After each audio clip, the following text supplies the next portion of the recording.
Sebelum nonton videonya, Udah pada cuci tangan belum? Pause dulu video ini. Pause dulu video ini. Cuci tangan yang bersih. Pakai sabun. Pakai sabun. Cuci tangan yang bersih pakai sabun. Ayo, kita tungguin. Dan kalau kalian udah cuci tangan, Silakan lanjut nonton videonya. silahkan nonton videonya. Nontonnya di rumah aja ya. Nontonnya di rumah aja ya, jangan kemana-mana. Jangan kemana-mana. Yuk jaga kesehatan. Social distancing, jaga jarak antar sesama. hai Gilders, kami udah pernah review Oppo Reno 3 Pro. Udah pernah nonton belum? Linknya ada di sini. Nonton ya kalau belum. Nah, hari ini kita mau hands-on sama adiknya yang masuk resmi ke Indonesia.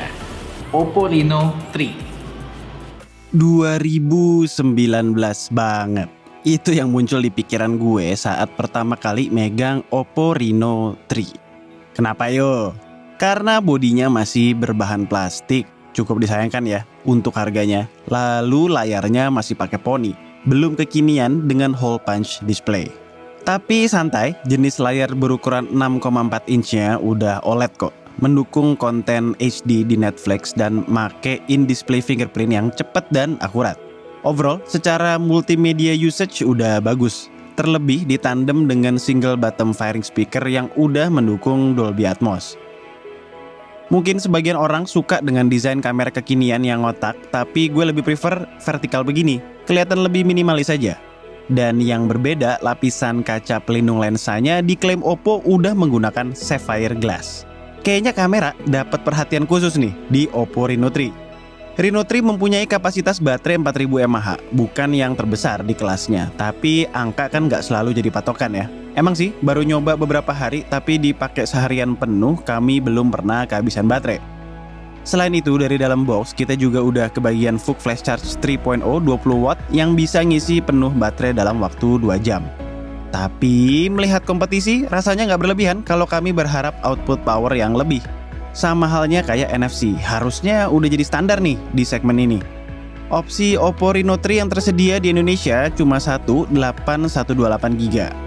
On paper, mumpuni buat multitasking dan kalau storage kurang karena ketagihan moto ada triple slot. Dari segi performa kita dikasih chipset MediaTek Helio P90. Ya untuk sehari-hari udah lumayan oke lah. Skor Antutu yang didapat 204,857. Sedangkan untuk Geekbench 5 dapat 400 untuk single core dan 1493 untuk multicore-nya. Pas gue ngetes COD mobile bentar, settingannya tuh mentok di high dan high. Walaupun begitu sebenarnya frame rate yang gue rasain ini 60 deh. Dan cukup stabil ketika dibuat gameplay. OS-nya menggunakan ColorOS 7 dengan Android 10. Perubahannya sebenarnya udah pernah kami bahas di review Oppo Reno 3 Pro.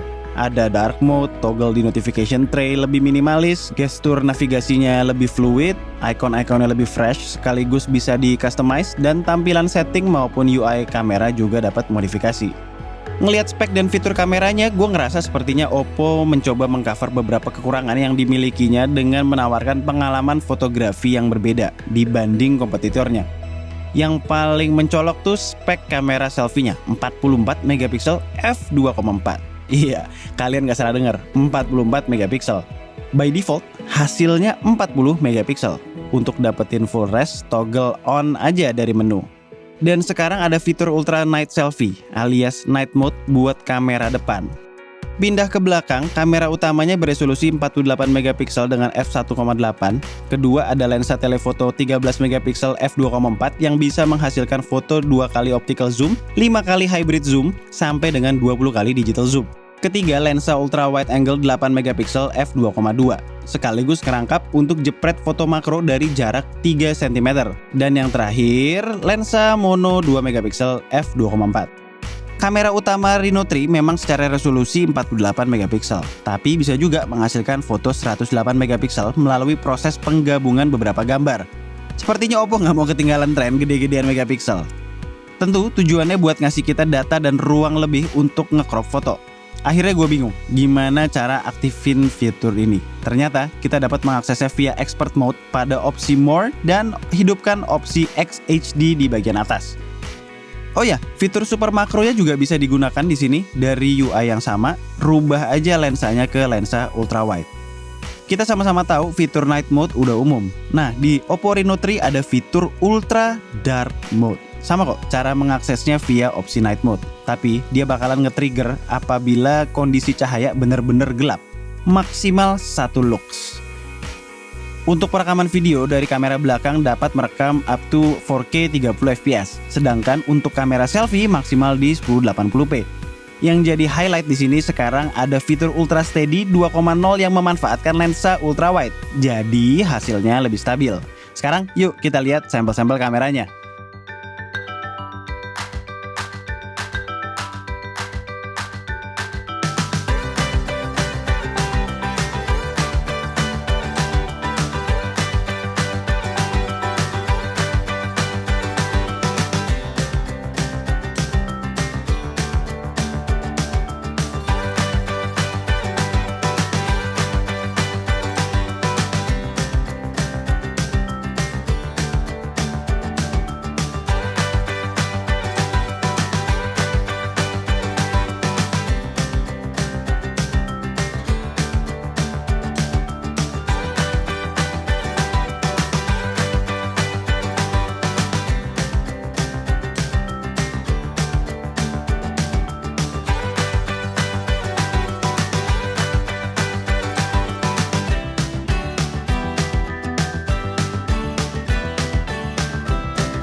Nyobain perekaman kamera depan Oppo Reno 3. Resolusinya mentok di 1080p 30 fps.